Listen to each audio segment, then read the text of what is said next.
Hello, welcome or welcome back to my channel. If you're new here today, my name is Audrey, and I'm very excited to have a new tripod, so no fear of it just completely collapsing as my old one was.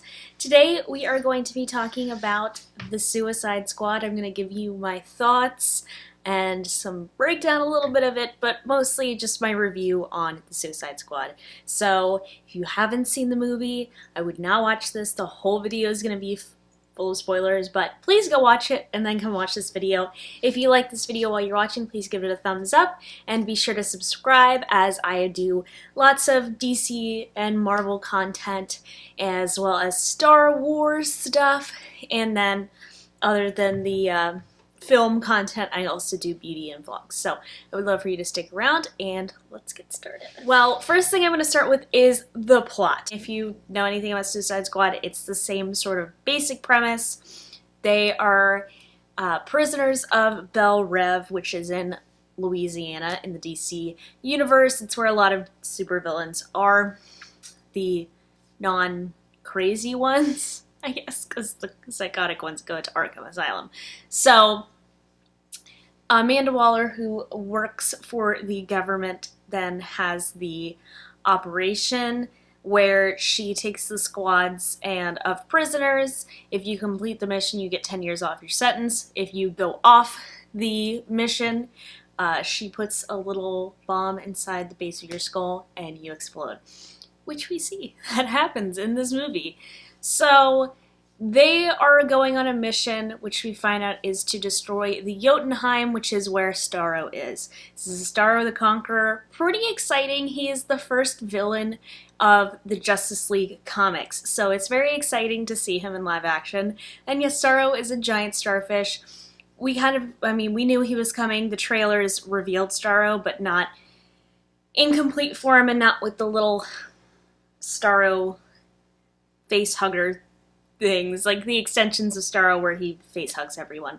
And I have to say, it was pretty disturbing. They made what is a very goofy villain pretty disturbing. I mean, he was still vibrant and very comic book looking, but the idea of what he did, very disturbing. And he does draw and quarter somebody. There's a lot of stuff in this. So I will say right off the bat, this is extremely gory. And I use extreme because I think it is very extremely gory, especially the death scenes. So that's something to note.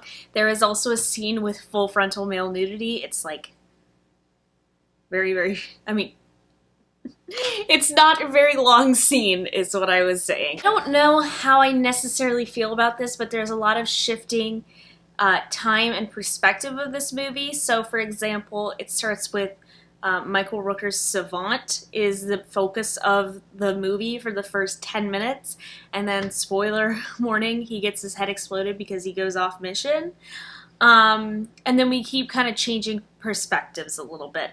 So there's perspectives where we're under Harley's perspective, and then we're under Bloodsport's and Ratcatcher and Polka Dot Man.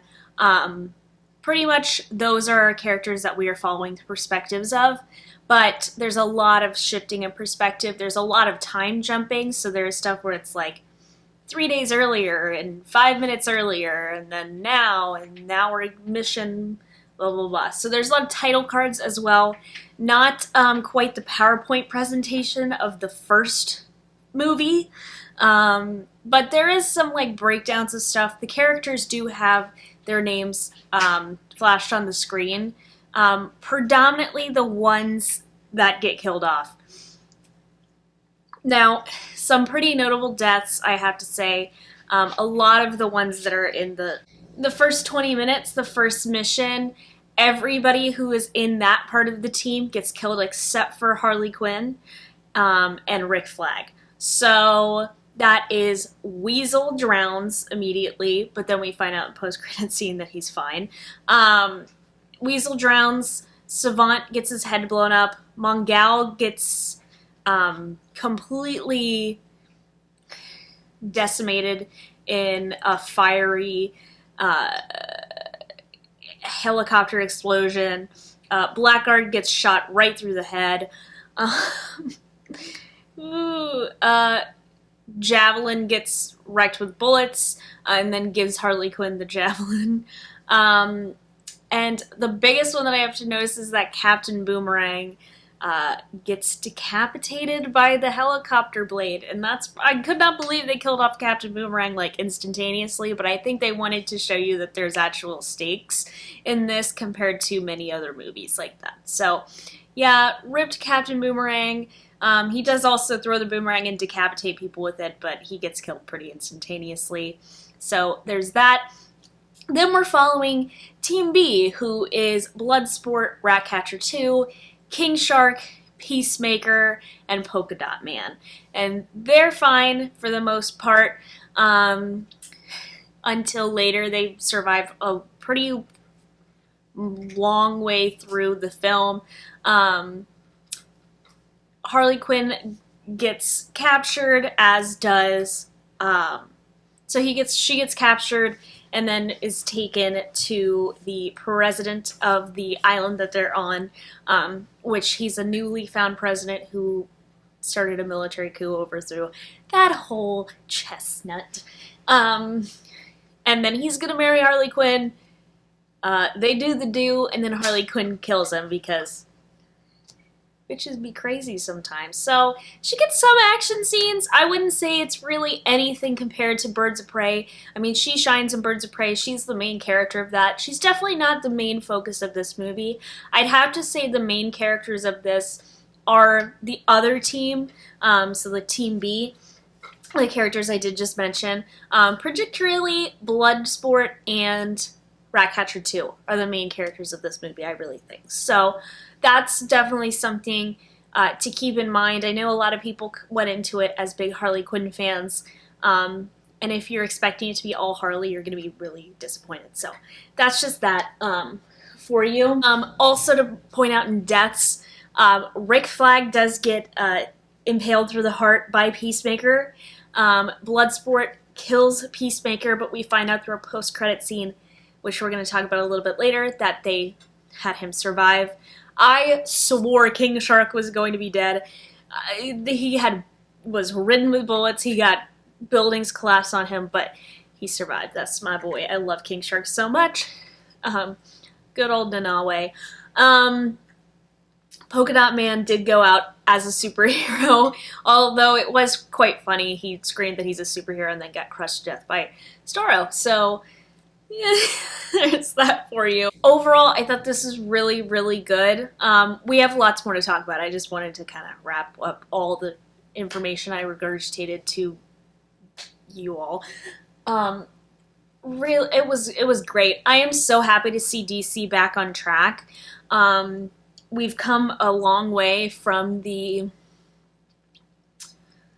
early stuff, and I'm not talking the Zack Snyder stuff because I like a lot of what's going on there, but we've come a long way from the first Suicide Squad movie, that is for sure. So this is very hard R. Please don't take your kids to this. There was a child in my theater and I was so disturbed, and he was sitting there rubbing his eyes. I'm like, are you okay? Can I help you? Like, this is not for you, but yikes. Post-credit wise, we have the one with Weasel, finding out Weasel survived, and then we have the second one finding out that Peacemaker survived, actually, and the associates of Amanda Waller have been seeing him and are trying to get him to save the world, so on and so forth. So that is most likely the setup for the Peacemaker TV series, which is why we're getting a Peacemaker TV series. So now it makes more sense why it was announced so early, because honestly, I don't like this bitch. I don't really want to see him again, but I will definitely be watching and making videos for it, because, you know, you never know who else is going to turn up. But, oh my god, I hate him. And you're definitely not meant to be, like, rooting for this guy. And I understand that they're all villains, but damn. Come on, y'all. Let's talk potential sequels and setups. Now, very important to notice that Ratcatcher 2 is 2, not Ratcatcher 1. They make a joke about that. Taika Waititi his mystery role is Ratcatcher. So he plays Ratcatcher 2's dad. Bless you. Little, oh, meow. You heard Ratcatcher and you wanted to get involved? My little kitty cat. Okay. You want to get involved? No, she just wants to meow at me. I was kind of shocked by this. I thought he was going to voice Starro. But no, he plays Ratcatcher. So he's just in flashbacks. There is a very, very moving scene where wow, am I getting emotional? Ratcatcher 2 pretty much saves the day and defeats Starro. And she has like a flashback with her dad about how rats are just overlooked by everybody. And I don't know why I'm getting emotional, but I did cry in the theater. It was really, really, really good. I can always count on James Gunn to be writing some very emotional villain defeating moment. I think Guardians of the Galaxy, that is one of the most beautiful scenes in a movie that I've seen. Oh my god. Am I okay? God, I love that scene so much. So absolutely great, absolutely great. So I would love to see a Ratcatcher 2 spin-off series. I'd like to see a Ratcatcher in general, if we want to see some stuff with the original Ratcatcher. I know Ratcatcher is briefly in the Harley Quinn series, so it's a very interesting character, and if you're in like a city like Gotham or any major city that's overrun with rats, Ratcatcher is kind of perfect. Highlights for me, I did not mention him too much, but Nanaue, aka King Shark, is one of my absolute favorite characters in the DC universe, and he was adorable. And yes, I will describe a giant humanoid shark that eats people, rips them in half, and gnaws on human skulls as adorable. He just is. If you know King Shark, you know that he's adorable, and I love him so much. He's voiced by Sylvester Stallone. He's a little slow. I thought it was funny, although he's not very slow in Harley Quinn the Animated Universe or in general, so this was definitely just a decision for the movie. It's fine, it worked out. Maybe they can get him to become more intelligent, but he was great, and I was so afraid of him dying, and I'm so glad that he made it through! The other thing I did want to mention, I really think that Bloodsport was kind of a decision that they made when Will Smith didn't come back as Deadshot. I really feel like he could have been in this, especially the daughter. I mean, it seems like very much like this was his, the arc could have been the exact same. There's no superheroes in this, so we're not having throwbacks to Batman in this. You're not going to see Batfleck. You're not going to see The Flash. You're not going to see Wonder Woman, something like that. So it's all gone. This does tie into Birds of Prey vaguely. So this takes place after the events of Birds of Prey. Harley Quinn says she's back in jail for road rage. I can relate, girl. Oh my god. Bitches be crazy. I hate people on the road. Also, they do mention that she was emancipated and stuff like that. So it's fun. We don't have any more Jared Leto Joker. God bless. And James Gunn was teasing that nobody had seen a Guardians of the Galaxy cameo. I noticed it immediately. It was Palm, who plays Mantis, was one of the dancers in the nightclub where they're going to find the Thinker. So, yes, I spotted it, so you're all there. I think this movie is really interesting in the sense that while it seems like such a pro-US film, I want to refrain from saying a US propaganda movie because I think that's kind of thrown around a little bit. But it's really not, because we find out that Starro was developed, he was found by the US and just dumped in a third world country in Central America. And we were hiding the secrets from everybody. So that's the reason that Rick Flag was killed, which I think I'm still mad about it. This movie got me liking Rick Flag. Like, what is going on here? So I just think this movie has more heart than the last one. certainly has better characters, better character development, better plot, better villain. I mean, Enchantress is a fine villain. It's just they cast Cara Delevingne, who could not act, so that's the issue there. But I don't think we have any of those issues. Like I said, my only gripes with that were the pacing was a little bit weird with the constant time jumps. And I would really love to see Poison Ivy. I kind of would be okay with James Gunn working on a Gotham City Sirens movie. Don't die to me, but I want to see the Gotham City Sirens so bad. You don't even know. That's what I'm going to wrap up today. Next video that's going to be up is about comic entertainment news, so it's going to be all sorts of new stuff. I got a lot of stuff that's happening, especially when it comes to DC. So we're going to talk a lot of DC news, including Batgirl, Flash news, Shazam news, lots of stuff like that. So stay tuned. That video will be up on Wednesday.